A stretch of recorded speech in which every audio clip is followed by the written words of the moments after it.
कहते हैं पृथ्वी पर जब भी मानवता और धर्म खतरे में आए हैं तो भगवान ने अवतार लेकर उन संकटों को दूर किया है। भगवान शिव और विष्णु ने अनेकों बार पृथ्वी पर अवतार लिया है।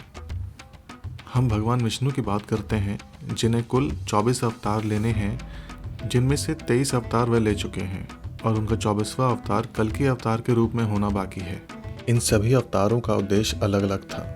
अधिकतर में उन्होंने अधर्म करने वाले लोगों का नरसंहार किया। रामायण काल की बात करें तो दशरथ परिवार में प्रभु श्री राम के रूप में अवतार लेकर उन्होंने अधर्मी रावण का अंत किया। वहीं द्वापर युग में कृष्ण के रूप में अवतार लेकर मथुरा के राजा व उनके मामा कंस का खात्मा किया। इसी तरह एक बार और भगवान विष्णु ने वराह के रूप में अवतार लेकर दैत्य हिरण्याक्ष का वध किया।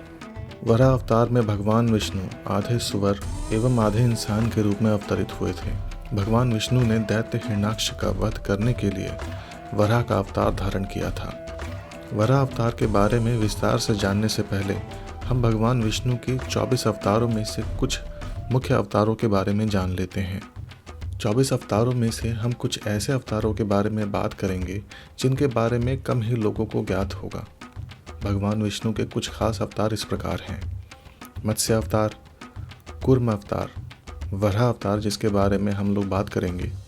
इसके अलावा नरसिंह अवतार, परशुराम अवतार, महर्षि वेद व्यास, कृष्ण अवतार, बुद्ध अवतार और कल्कि अवतार। पुराणों के अनुसार भगवान विष्णु ने सृष्टि को प्रलय से बचाने के लिए मत्स्य अवतार लिया था। यह अवतार लेकर विष्णु ने राजा सत्यव्रत को तत्वज्ञान का उपदेश दिया, जो मत्स्य पुराण नाम से जाना जाता है। विष्णु का कूर्म अवतार। धर्म ग्रंथों के अनुसार कछुए का अवतार लेकर भगवान विष्णु ने समुद्र मंथन में सहायता की थी। भगवान के कूर्म अवतार को कच्छप अवतार भी कहते हैं। नरसिंह अवतार। भगवान विष्णु ने इस अवतार में दैत्यों के राजा हिरण्यकश्यप का वध किया। जब हिरण्यकश्यप स्वयं अपने पुत्र प्रहलाद को मारने वाला था, तब भगवान विष्णु नरसिंह अवतार लेकर खंबे से प्रकट हुए। उन्होंने अपने नाखूनों से हिरण्यकश्यप का वध कर दिया। परशुराम अवतार। शायद कम ही लोगों को पता होगा कि परशुराम विष्णु अवतार थे।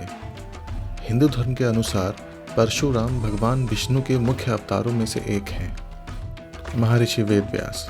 पुराणों में महर्षि वेद व्यास को भगवान विष्णु का ही अंश माना गया है।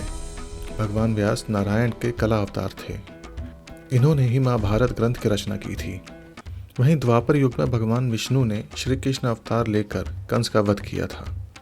इसके अलावा वह महाभारत के युद्ध में अर्जुन के सारथी बने और दुनिया को गीता का ज्ञान दिया। धर्मराज युधिष्ठिर को राजा बनाकर धर्म की स्थापना की। भगवान विष्णु का कृष्ण अवतार सभी अवतारों में से सबसे श्रेष्ठ माना जाता है। इसके अलावा महात्मा बुद्ध को भी विष्णु अवतार ही माना जाता है। अब बात करते हैं वराह अवतार की, जिसका अवतार दैत्य हिरण्याक्ष का वध करने के उद्देश्य से हुआ था। भगवान विष्णु ने दैत्य हिरण्याक्ष का वध क्यों किया और इसके लिए उन्होंने यह अवतार क्यों लिया, चलिए विस्तार से जानते हैं। पौराणिक कथाओं के अनुसार वैकुंठ धाम के द्वारपाल जय और विजय ने सप्तऋषियों को एक बार वैकुंठ धाम में अंदर जाने से रोका था। इसके कारण दोनों द्वारपालों को धरती पर 3 जन्मों तक दैत्यों का जीवन भुगतने का श्राप मिला। दोनों अपने पहले श्रापित जन्म में कश्यप और दिति के पुत्र के रूप में पैदा हुए, जिनके नाम थे हिरण्यकश्यप और हिरण्याक्ष। विष्णु पुराण में इस बात का उल्लेख हमें मिलता है कि दोनों भाई जुड़वा थे और जब इन्होंने जन्म लिया तो धरती तक कांप उठी थी। दोनों दैत्यों ने ब्रह्मा जी को खुश करने के लिए घोर तपस्या की।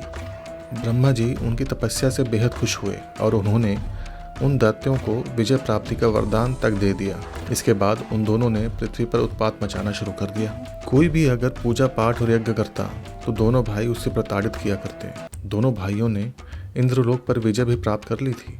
इंद्रलोक पर जीत के बाद हिरण्याक्ष ने पृथ्वी पर भी विजय प्राप्त कर ली। अपने वरदान का फायदा उठाते हुए हिरण्याक्ष ने पृथ्वी को समुद्र लोक में छुपाने की कोशिश की, जो आखिर में उसका अंत का कारण बनी।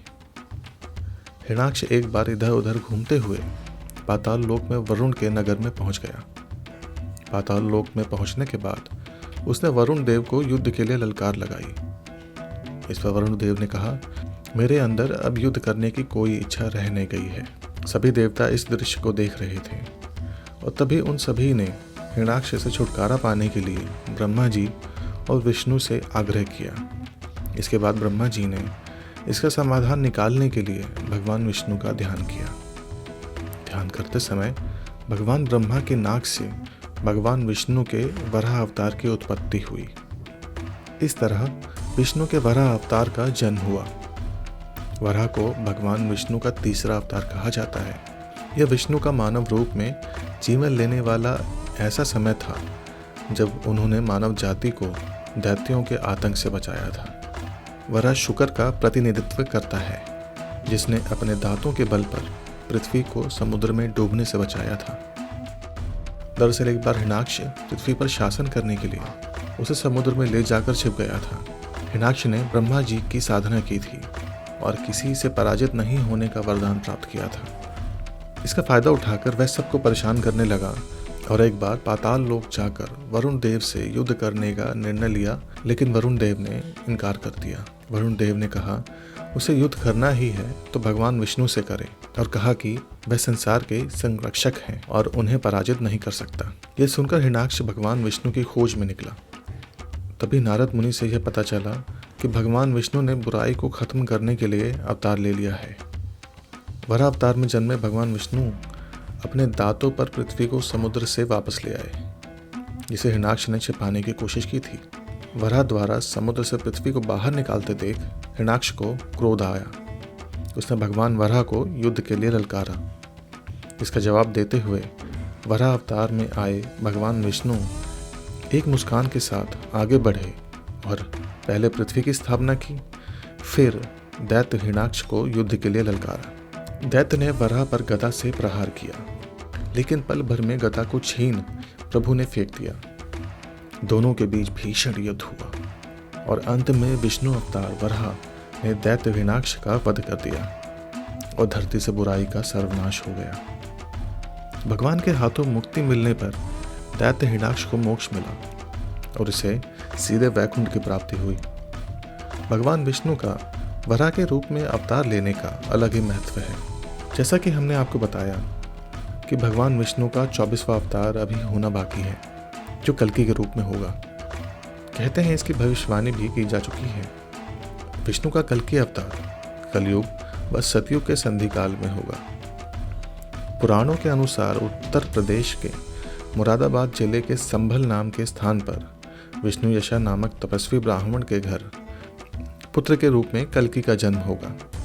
कल्कि देवदत्त नामक घोड़े पर सवार होकर संसार से पापियों का सर्वनाश करेंगे और धर्म की पुनः स्थापना करेंगे।